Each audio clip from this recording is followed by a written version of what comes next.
Help is on the way. By Paul Krugman. The Congressional Budget Office has looked at the future of American health insurance, and it works.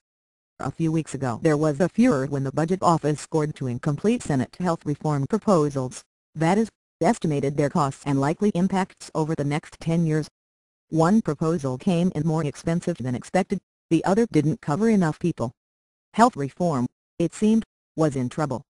But last week the Budget Office scored the full proposed legislation from the Senate Committee on Health, Education, Labor and Pensions Help.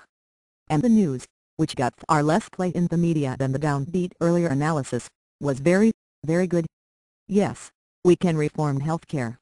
Let me start by pointing out something serious health economists have known all along. On general principles, universal health insurance should be eminently affordable. After all, every other advanced country offers universal coverage, while spending much less on healthcare than we do. For example, the French healthcare system covers everyone, offers excellent care and costs barely more than half as much per person as our system. And even if we didn't have this international evidence to reassure us, a look at the U.S. numbers makes it clear that insuring the uninsured shouldn't cost all that much, for two reasons.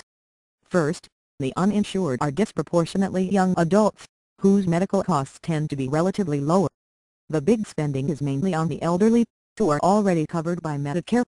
Second, even now the uninsured receive a considerable though inadequate amount of uncompensated care, whose costs are passed on to the rest of the population. So the net cost of giving the uninsured explicit coverage is substantially less than it might seem.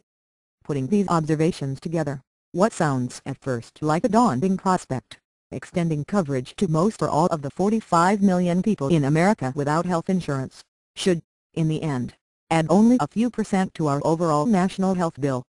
And that's exactly what the Budget Office found when scoring the health proposal. Now, about those specifics, the health plan achieved near universal coverage through a combination of regulation and subsidies.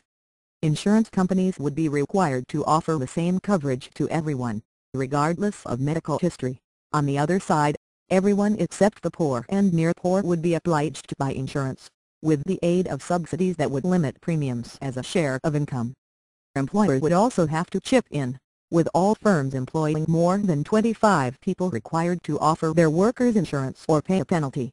By the way, the absence of such an employer mandate was the big problem with the earlier, incomplete version of the plan. And those who preferred not to buy insurance from the private sector would be able to choose a public plan instead. This would, among other things, bring some real competition to the health insurance market, which is currently a collection of local monopolies and cartels. The Budget Office says that all this would cost $597 billion over the next decade. But that doesn't include the cost of insuring the poor and near poor, whom help suggests covering via an expansion of Medicaid which is outside the committee's jurisdiction. Add in the cost of this expansion, and we're probably looking at between $1 trillion and $1.3 trillion. There are a number of ways to look at this number, but maybe the best is to point out that it's less than 4% of the $33 trillion the U.S. government predicts will spend on healthcare over the next decade. And that in turn means that much of the expense can be offset with straightforward cost-saving measures, like ending Medicare overpayments to private health insurers and reining in spending on medical procedures with no demonstrated health benefits. So fundamental health reform that would eliminate the insecurity about health coverage that looms so large for many Americans, is now within reach. The centrist senators, most of them Democrats, who have been holding up reform can no longer claim either that universal coverage is unaffordable or that it won't work.